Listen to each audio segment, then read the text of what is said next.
Muy buenas, soy Salvador Molina. Soy el presidente del Foro Ecofin y del Clúster Madrid Capital FinTech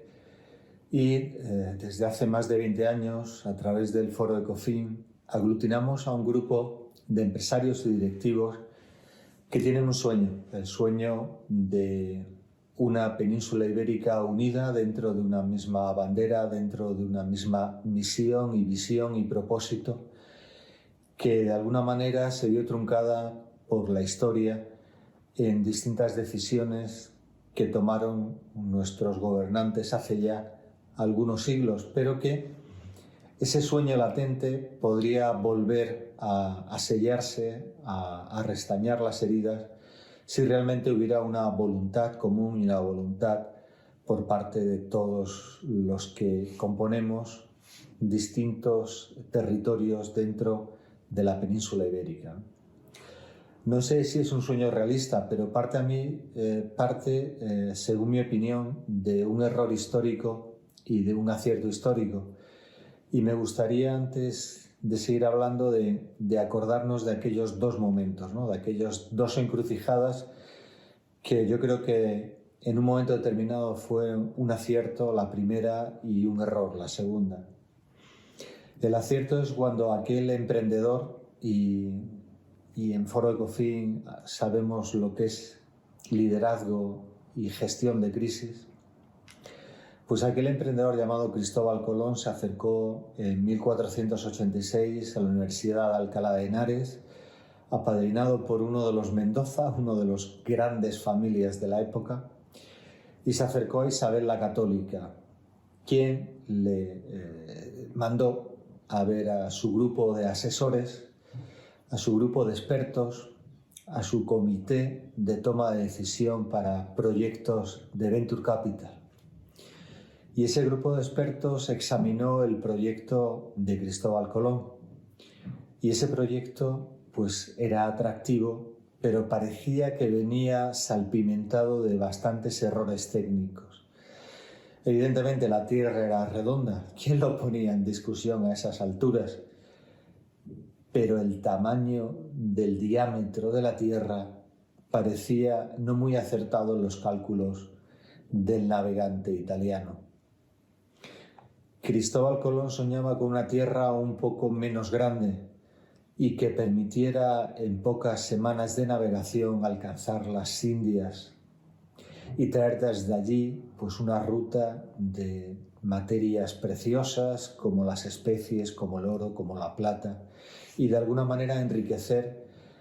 a un reino que soñaba con unificar toda la península ibérica y posteriormente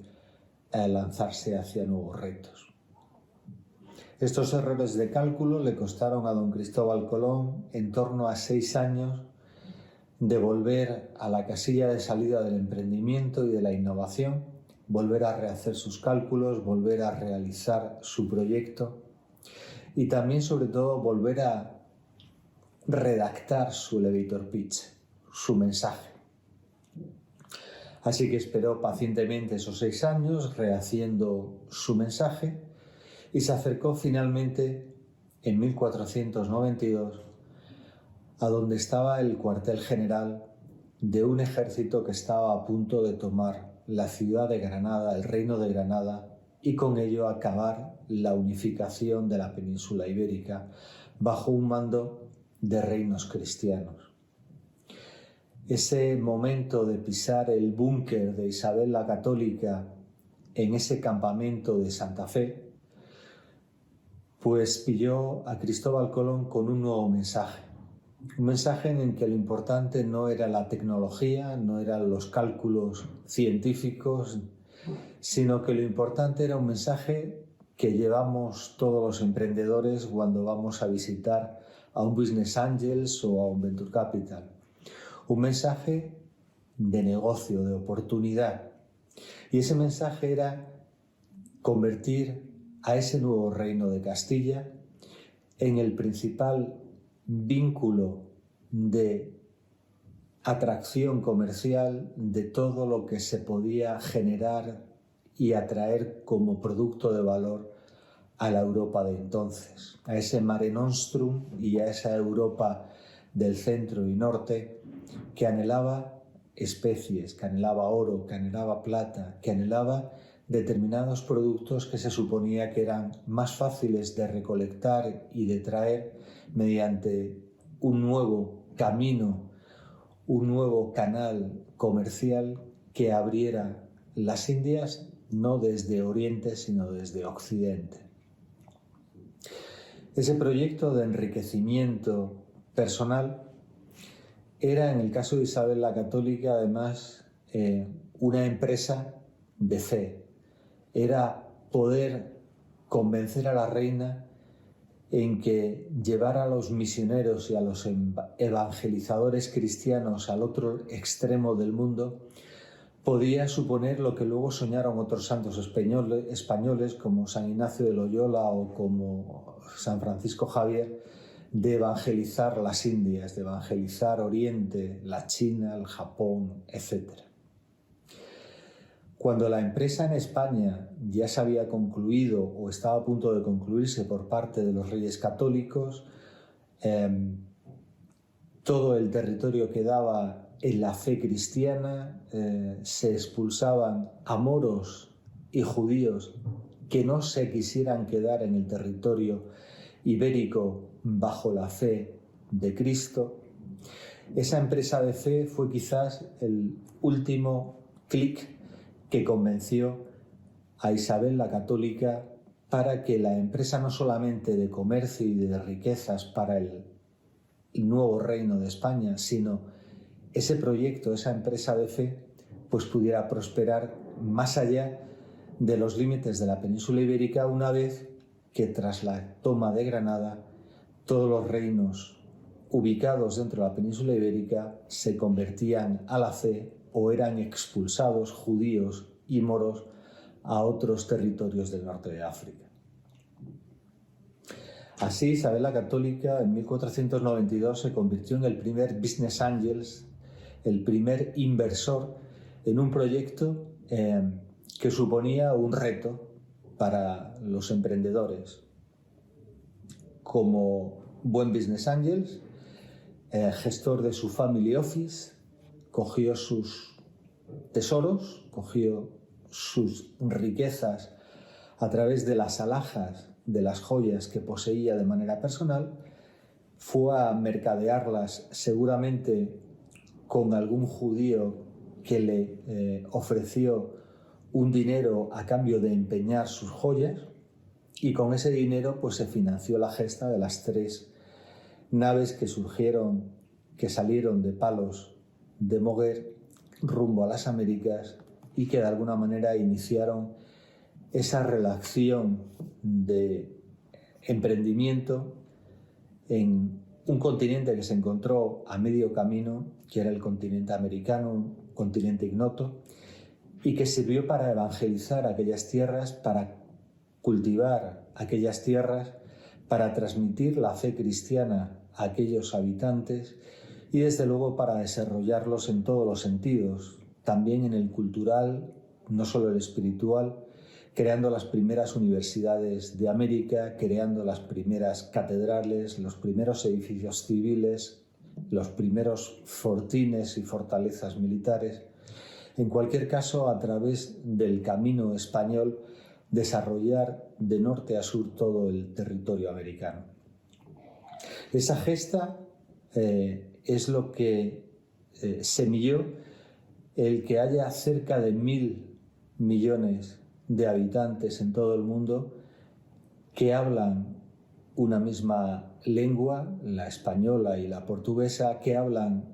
un mismo lenguaje espiritual a través de el catolicismo de ellos o de sus padres o de sus abuelos, porque poco a poco también la religión deja de ser un conector universal, pero que de alguna manera pone los cimientos de valores, de esperanzas, de compromisos, de ética y una serie de principios y maneras de ver el mundo que de alguna manera unifican no solo a través de la lengua, sino a través de esa unidad de destino universal, la forma de concebir la familia, los estados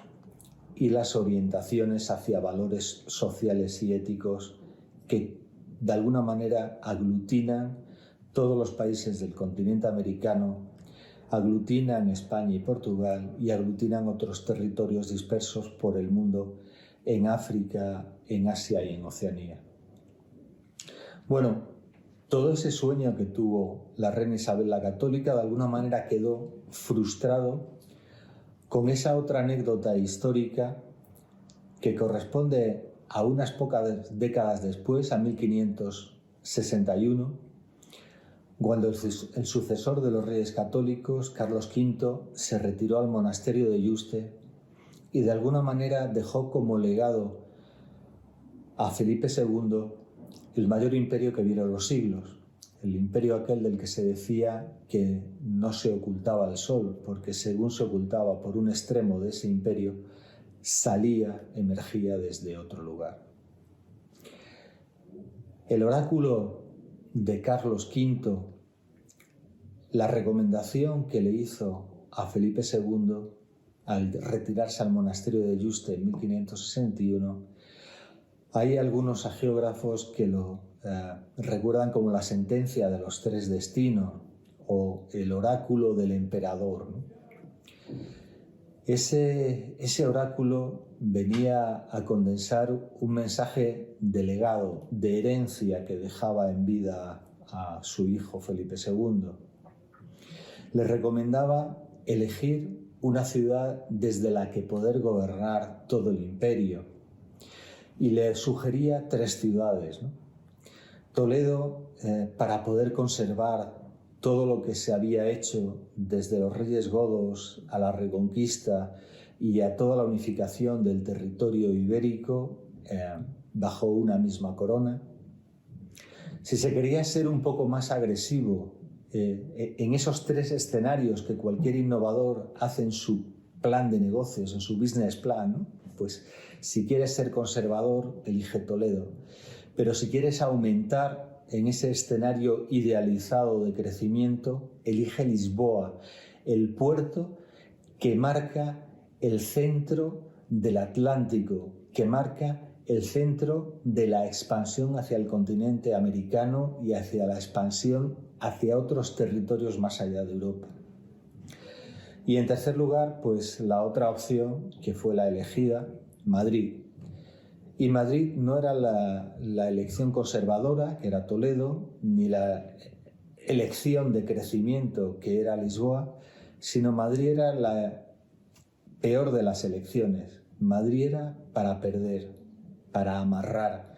para hacer el catenaccio, que dirían en el fútbol italiano, y ser tan conservador que incluso se podrían perder ciertas cosas con tal de conservar ese epicentro geográfico y epicentro ligado al mundo de la meseta y no al mundo del mar, al mundo de la infantería y no de la armada y la marina, al mundo de seguir conservando los territorios feudales de los que habían de alguna manera creado el territorio de Castilla y Aragón, el que habían de alguna manera hermanado con el resto de Europa a través del camino español que salía desde Italia hasta los Países Bajos, hasta Flandes, y que de alguna manera era un eje vertebrador. Y en esa misión y visión europeísta, Madrid de alguna manera era un efecto conservador, con su puerto en el norte hacia Flandes y con sus territorios hacia el Mare Nostrum desde Italia a través de ese camino español hasta Flandes, ¿no? Bueno, esa fue la opción de Felipe II, pero para muchos fue una decisión, una encrucijada que de alguna manera daba la vuelta a la encrucijada abierta por Isabel la Católica en su compromiso de business angel con Cristóbal Colón, ¿no? De alguna manera volvía Castilla a mirar hacia Europa y daba la espalda al mar y daba la espalda a ese desarrollo prometedor que componían los territorios por explorar en el otro lado del Océano Atlántico. La tierra se imponía al mar, el hombre de secano de la meseta, de austeridad extrema y castellana, se imponía a los sueños de innovación, de emprendimiento, de crecimiento, de expansión, de evangelización de nuevos territorios y de nuevos lugares. Por supuesto que un hombre no marca el destino de un país, y el país siguió creciendo, siguió expandiéndose y cambió Lisboa por otro puerto de Indias que fue Sevilla. Yo me alegro con esa mitad que tengo entre Sevilla y Madrid de que Madrid siga siendo esa capital deseada, central, y que Sevilla fuera el puerto de Indias, fuera el Nueva York durante varios siglos en el que pasaba todo, ¿no? Pasaba no solamente el comercio, el oro, la plata que venía de América, sino pasaban las ilusiones, los sueños, la cultura. Allí es donde se escribió El Quijote, el libro más vendido del mundo, más leído del mundo. Pero allí es donde pasan otras muchísimas cosas, ¿no? Que quizás la leyenda negra ha subyugado y ha ocultado. Pero esa ciudad de pícaros que cuenta el propio Cervantes en alguno de sus novelas ejemplares como Rinconete y Cortadillo, o que cuentan otros novelistas de épocas anteriores y posteriores a Cervantes, no solamente era un lugar de picaresca, era un lugar de cultura, de ocio, de desarrollo, de expansión. Pero ¿y si hubiera sido Lisboa? ¿Y si esa expansión territorial hubiera hecho coincidir el puerto de Indios con la capital del reino ibérico? ¿Y si Lisboa no hubiera tenido la tentación en 1640 de divorciarse de España, porque España no era, el reino de Castilla no era un país de oposición al reino lusitano, sino que era parte del reino lusitano? ¿Y si Lisboa hubiera sido la capital de Portugal, pero también la capital de Iberia, la capital de todos los reinos de la península ibérica? En 1640 se hizo ese divorcio, esa ruptura del eje Madrid-Lisboa, y se fragmentó el imperio. Se fragmentó, se volvió al Tratado de Tordesillas, se volvió a los portugueses por un lado, los castellanos por otro. Esa ruptura es para mí parte de la decisión de Felipe II de crear esa dualidad entre Madrid y Sevilla, y no la dualidad o el eje entre Madrid y Lisboa. Fue una oportunidad perdida, pero que no vale con lamentar, porque la historia no se reescribe, la historia no se lamenta, la historia simplemente se cuenta y se aprende de ella. Pero en ese aprendizaje y en un crecimiento absolutamente vertiginoso que tuvo el Reino de Castilla en América y en otros lugares de Asia, luego perdidos en Filipinas, en la isla de Guam y en otros muchos territorios, y también la expansión que tuvo Portugal a través de un enorme estado brasileño, casi continental, pero también a través de distintas posiciones en África, como Angola o Mozambique, incluso en Macao y en otras posiciones en Asia. Todo ese compendio, digamos que fruto de un acierto y de un error histórico, pues sigue estando, ¿no? Sigue estando ahí. Si decidiéramos volver con una misión, visión y propósito compartido y común a ese regreso al Tajo, a ese reino entre Toledo y Lisboa, que podría de alguna manera simplificar la herencia común durante siglos de íberos, de celtíberos, de lusitanos, de godos, de romanos, de distintos pueblos que hicieron el crisol de culturas en España. Toledo fue la ciudad de las tres culturas, la hebrea, la árabe y la cristiana. Si volviéramos a configurar de una manera generosa, como si tuviéramos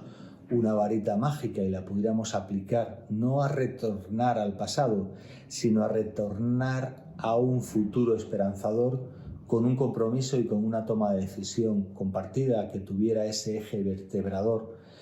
en el eje del Tajo y en una cierta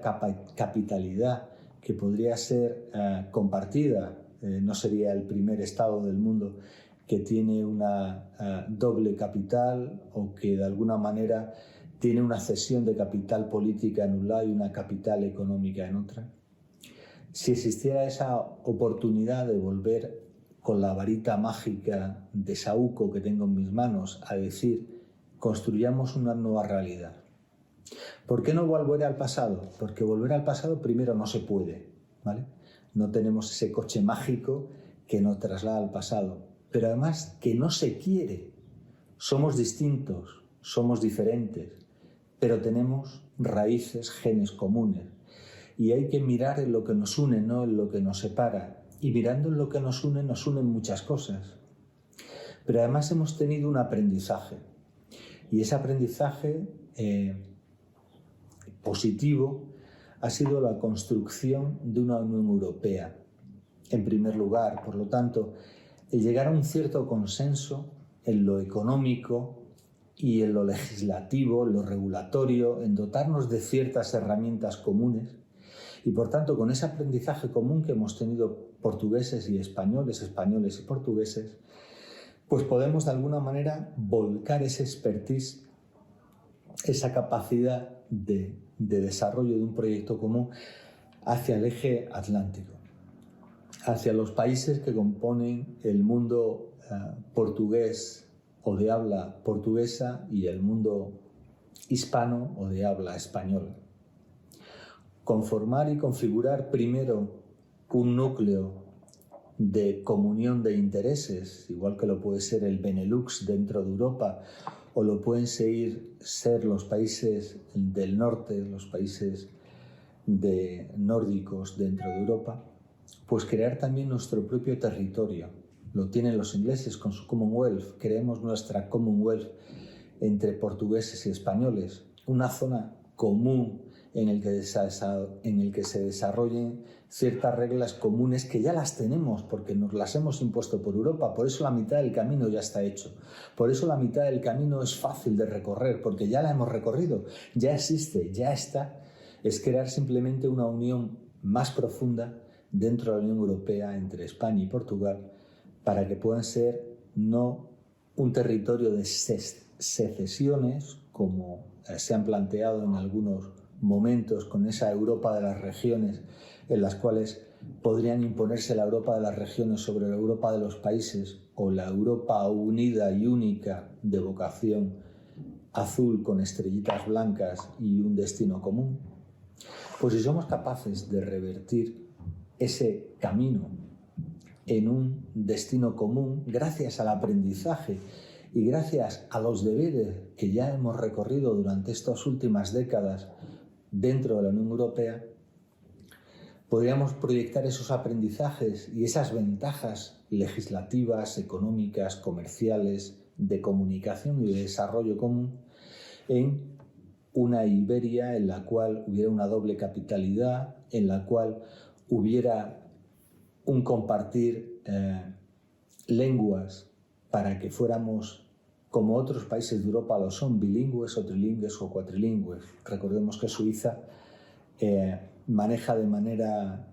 interna 3 idiomas, el italiano, el francés y el alemán,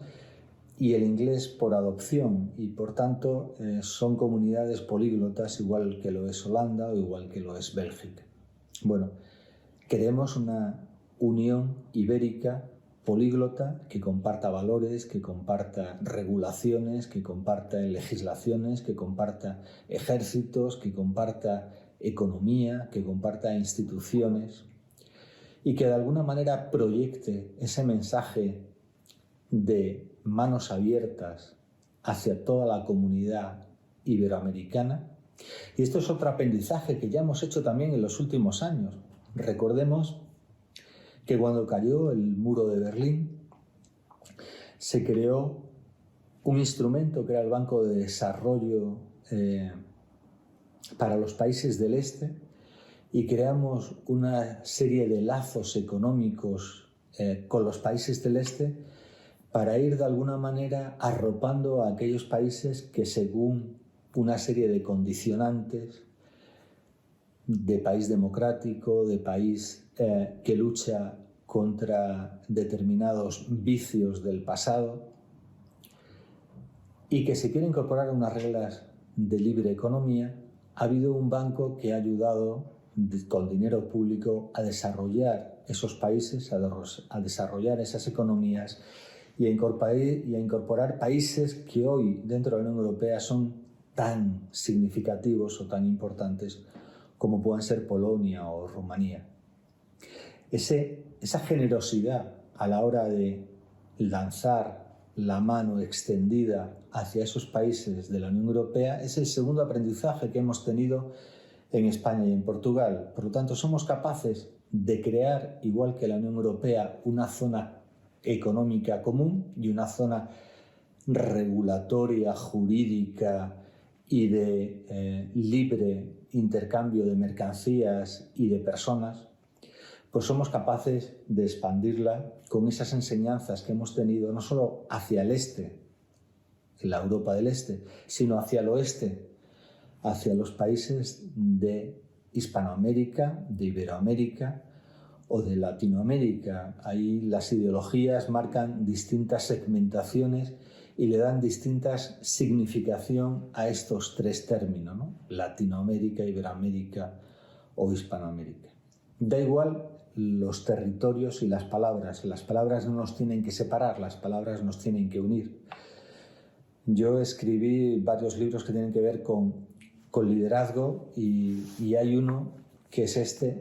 Talentocracia, que pone en el centro a las personas dentro de un mundo tecnificado, tecnológico, una sociedad nueva, una sociedad que de alguna manera plantea nuevos retos y nuevas soluciones de base tecnológica y de base global. Un mundo globalizado. Bien, pues estos son los aprendizajes que tenemos que trasladar a este nuevo sueño de una Iberia común, con dos capitales, en Lisboa, en Madrid, con un mercado común que ya tenemos en un 80, en un 90% escrito y desarrollado dentro de la Unión Europea, y lo único que hay que hacer es consolidarlo y aumentar un poquito ese grado de integración con algunas cositas más para hacer aún más potente y más fuerte esta alianza. Seremos un nuevo Benelux, seremos un nuevo mundo báltico, pero Iberia lo merece. Iberia de alguna manera tiene sus raíces históricas, culturales, religiosas, espirituales, éticas comunes. Nos entendemos muy bien en portuñol. Yo practico el portuñol con asociaciones, empresas y personas de Portugal, y ese portuñol nos hace ser un territorio hermano y común. Si después de las lecciones de esas dos encrucijadas, la de Isabel la Católica con Colón siendo su primer business angels, hipotecando sus joyas para hacer ese viaje cuando las arcas del Estado estaban desfallecidas por tantas guerras, y si aprendemos de esa encrucijada que podemos considerar fallida, pero es encrucijada, y en ese camino dado por poner la capitalidad de manera continental, de manera mesetaria y castellana, y no de manera atlántica y ambiciosa de expansión, si aprendemos de esas lecciones de la historia y intentamos desarrollar un proyecto común, ese acercamiento entre territorios ya está dado dentro de la Unión Europea, esa experiencia de crecimiento hacia otros países la hemos dado hacia el este dentro de la Unión Europea, démosla hacia el oeste, hacia esos países atlánticos que hablan nuestra misma lengua, procesan nuestra misma religión, tienen la misma cultura, las mismas creencias, los mismos autores, hasta los mismos premios literarios, diría yo. Y queremos esa nueva Commonwealth a la Iberia, a la española. Tenemos mucho que ganar, muy poco que perder. Y después de estos 30 minutos de exposición, yo creo que queda claro que desde Foro Ecofin queremos impulsar y apostar por apoyar cualquier iniciativa que tenga que ver con esa convergencia de destino común. Lo tuvieron los ibéricos, lo tuvieron los romanos, lo tuvieron los godos, ¿por qué no lo vamos a tener los españoles, los portugueses y cualquier otro país hermano que quiera configurar ese propósito común que se llama Iberia, que se llama la antigua Hispania de los romanos y que se llama esa nueva confederación ibérica, que puede ser confederación iberoamericana y que podemos trabajar entre todos con un destino común si hay una voluntad nueva, si hay una oportunidad, que la tenemos, para conformar un mercado que sea equivalente y competitivo con mercados como el chino, el indio, el de Estados Unidos, el de Rusia y el de cualquier otra economía o país del mundo. Tenemos Europa, queramos tener América como hermano, no como colonización, sino como parte de un mismo propósito, un mismo territorio, un mismo país. Ese es mi mensaje. Y la varita mágica de Saúco la extiendo para que sea posible realizar ese sueño. Muchas gracias y hasta aquí mi intervención. Salvador Molina, como comunicador y como hombre de corazón, nacido en África, español, hispano, ibérico, europeo y con ese sueño de tener un territorio compartido. Gracias a todos.